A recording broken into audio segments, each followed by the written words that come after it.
I'm Openboosters from Open Investments. See what I did there, Rudy? See? Here we go. We're doing this.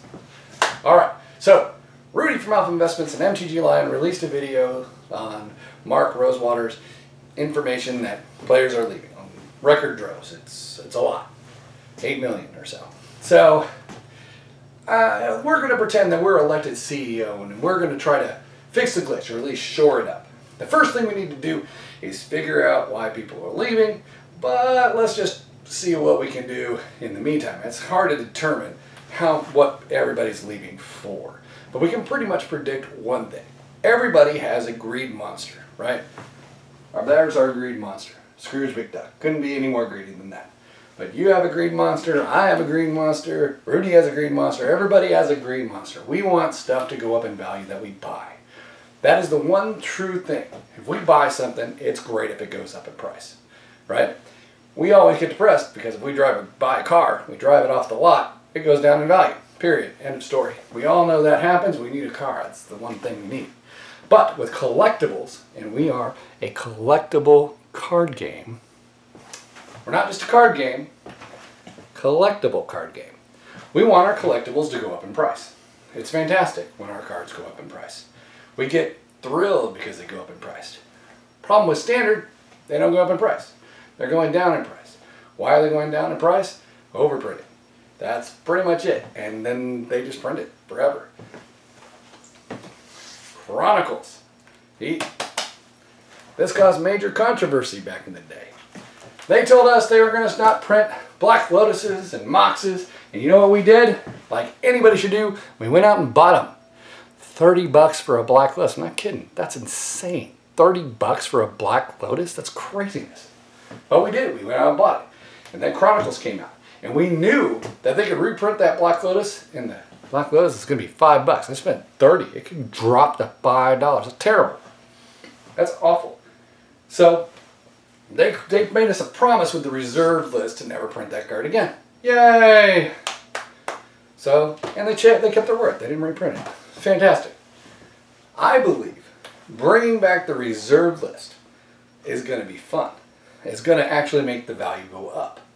Your cards that you currently have will go up in value because everything that's on the reserve list seems to go up, even if it's a junk card. So, I think as cards rotate out of standard, they should pick some of the cards from the sets and put them on the reserve list. So like for Ether Revolt, I would like Fatal Push and Walking Ballista to be added to the reserve list. Good cards that are actually added to the reserve list. This way those cards will go up in price. This way the box will actually maintain its value. This way cards that you currently possess will go up in value. It's just not me with reserve list cards or Rudy with reserve list cards. You now have, new players have, reserve list cards. They can actually sell those reserve list cards to buy new standard sets to get more reserve list cards later on. They can even play the game if they want. If they want to, they can play it. It's a collectible card game. And by adding reserve list cards to current sets that are rotating out of standard, they rotate out and they get put into the reserve list, some of them, it maintains the card values and puts money back into the player's pocket that can buy more stuff. Simple. It's just easier that way. And we've satisfied one goal. The greed monster. Bam, bam, bam, bam. There he is. Timmy's going to get his money. I'm going to get my money for buying standard stuff. Rudy's going to get his money for buying standard stuff. LGSs can sell boxes at a higher price because they're not going to reprint them anymore. You have to buy that one. So LGSs get more money, new players get more money because they've been playing standard for long enough that it actually rotated out. And there you go. Everybody gets to keep stuff. Win-win. The only people that suffer are the ones that start after you. They're like, oh, I can't get Fatal Push. No, you have to play standard, but you're going to be promised reserved cards because as that set rotates out, you're going to get reserved list cards too. Eventually. It's only a matter of time. Just got to be patient. Time, patience, and practice. The key to everything. That's just the thing I say. Sorry. Anywho, all right. So the next thing as CEO we need to establish is the electronic game. We want an electronic game. They've been pushing that and pushing that and pushing that. MTGO is clunky as best. The gameplay is terrible. Yes, no, yes, no, yes, no, yes, no, yes, no, yes, no, yes, no, yes, no. Awful. Just completely awful. That needs to be fixed. The back end, I don't care about. It's fine.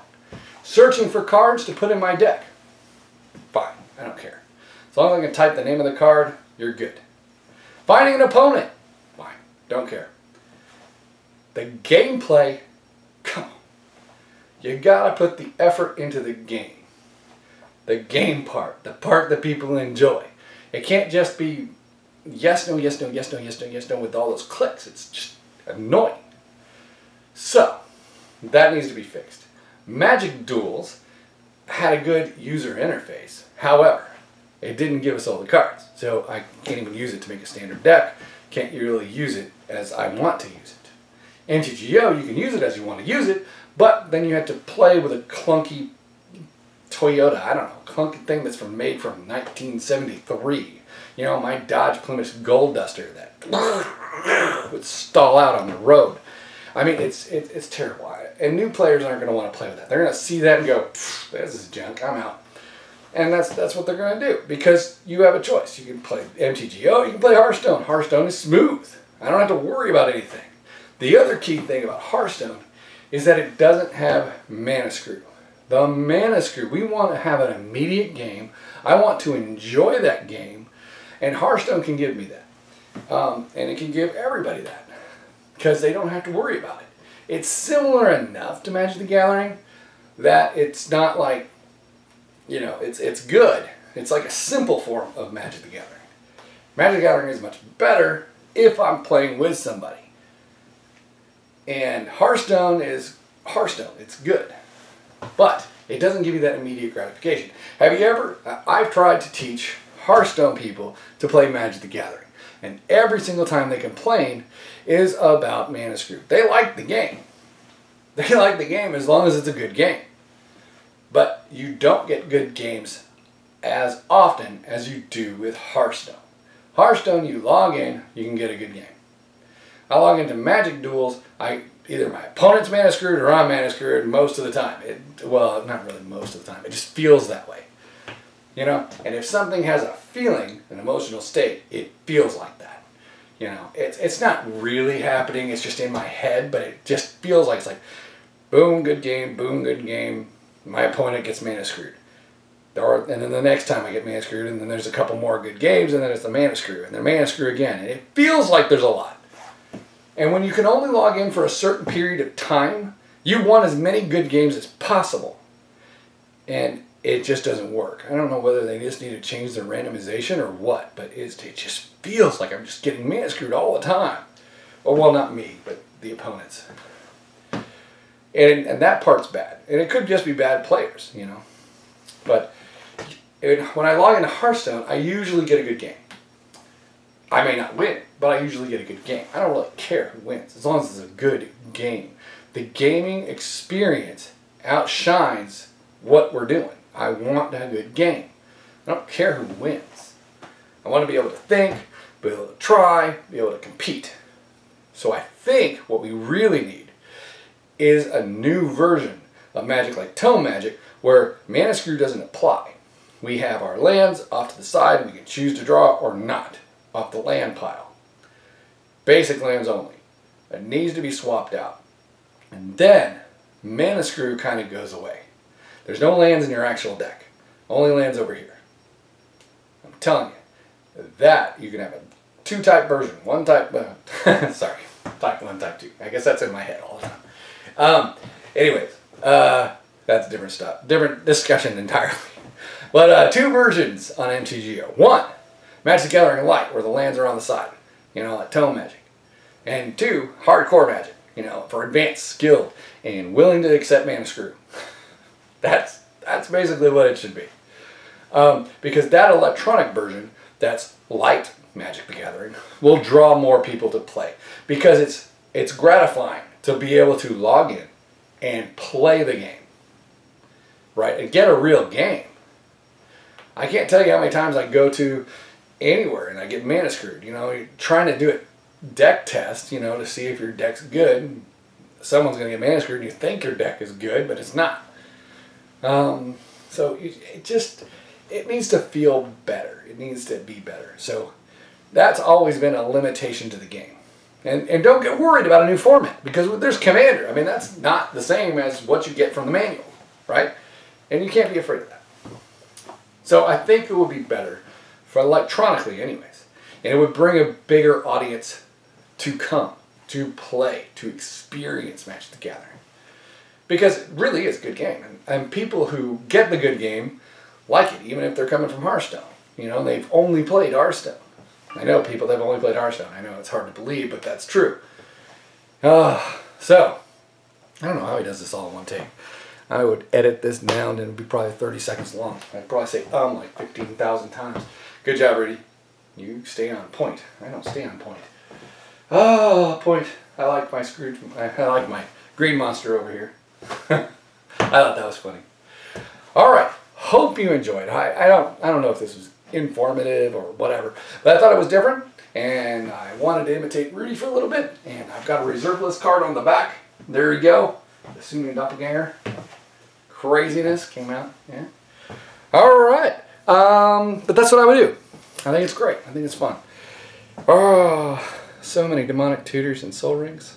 Yay. And yet, if they reprinted it and revised, if we reprinted all this stuff, it goes down in value.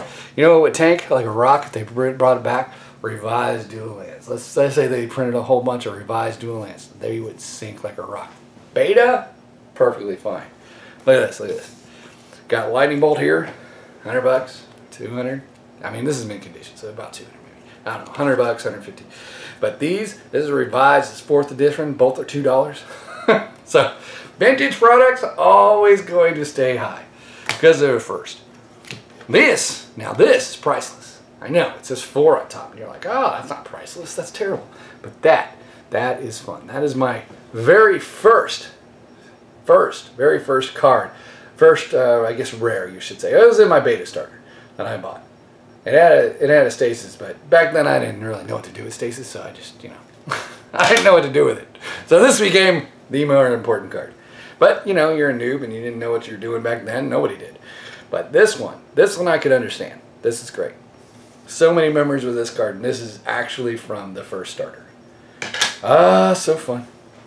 All right, anyway, hope you enjoyed this. Hit the like button, subscribe, make a comment. Thank you, Rudy. Hope you enjoyed it as well. And I'll talk to you all again real soon.